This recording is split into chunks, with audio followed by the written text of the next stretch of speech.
بسم الله الرحمن الرحيم تبارك الذي بيده الملك وهو على كل شيء قدير الذي خلق الموت والحياة ليبلوكم أيكم أحسن عملا وهو العزيز الغفور الذي خلق 7 سماوات طباقا ما ترى في خلق الرحمن من تفاوت فارجع البصر هل ترى من فطور ثم ارجع البصر كرتين ينقلب إليك البصر خاسئا وهو حسير ولقد زينا السماء الدنيا بمصابيح وجعلناها رجوما للشياطين وأعتدنا لهم عذاب السعير وللذين كفروا بربهم عذاب جهنم وبئس المصير إذا ألقوا فيها سمعوا لها شهيقا وهي تفور تكاد تميز من الغيظ كلما ألقي فيها فوج سألهم خزنتها ألم يأتكم نذير قالوا بلى قد جاءنا نذير فكذبنا وقلنا ما نزل الله من شيء إن أنتم إلا في ضلال كبير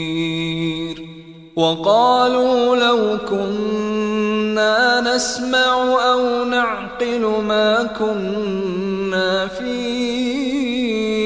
أصحاب السعير فاعترفوا بذنبهم فسحقا لأصحاب السعير إن الذين يخشون ربهم بالغيب لهم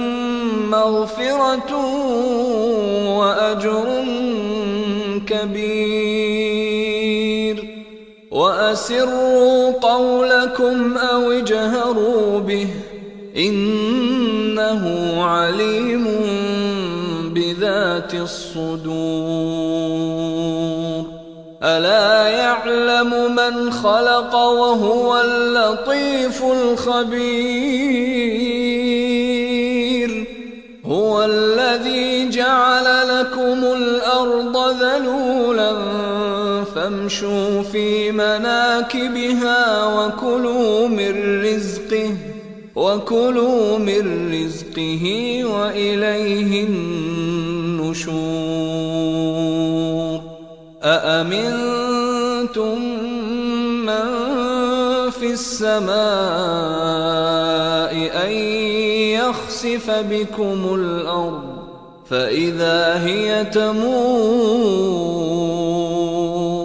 أم أمنتم من في السماء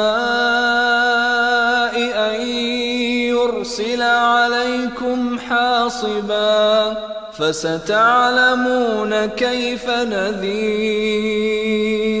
ولقد كذب الذين من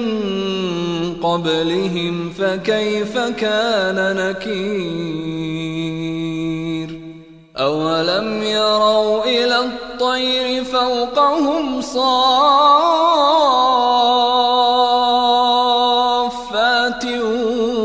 ويقبضن ما يمسكهن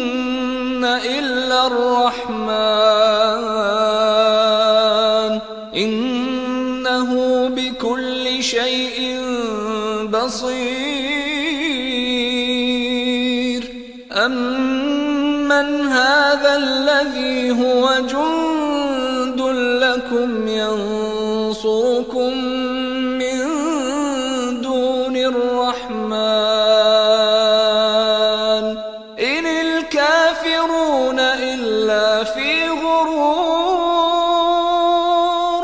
أمن هذا الذي يرزقكم إن أمسك رزقه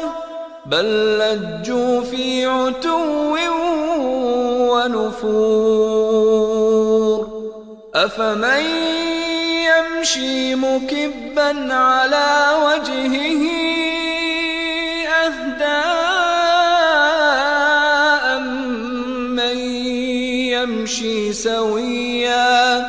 أمن يمشي سويا على صراط مستقيم قل هو الذي أنشأكم وجعل لكم السمع والأبصار والأفئدة قليلا ما تشكرون قل هو الذي ذرأكم في الأرض وإليه تحشرون ويقولون متى هذا الوعد إن كنتم صادقين قل إنما العلم عند الله وإنما أنا نذير مبين فلما رأوه زلفة سيئت وجوه الذين كفروا وقيل هذا الذي كنتم به تدعون قل أرأيتم إن أهلكني الله ومن معي أو رحمنا فمن يجير الكافرين من عذاب أليم قل هو الرحمن آمنا به وعليه توكلنا فستعلمون من هو في ضلال مبين قل أرأيتم إن أصبح ماؤكم غورا فمن يأتيكم بماء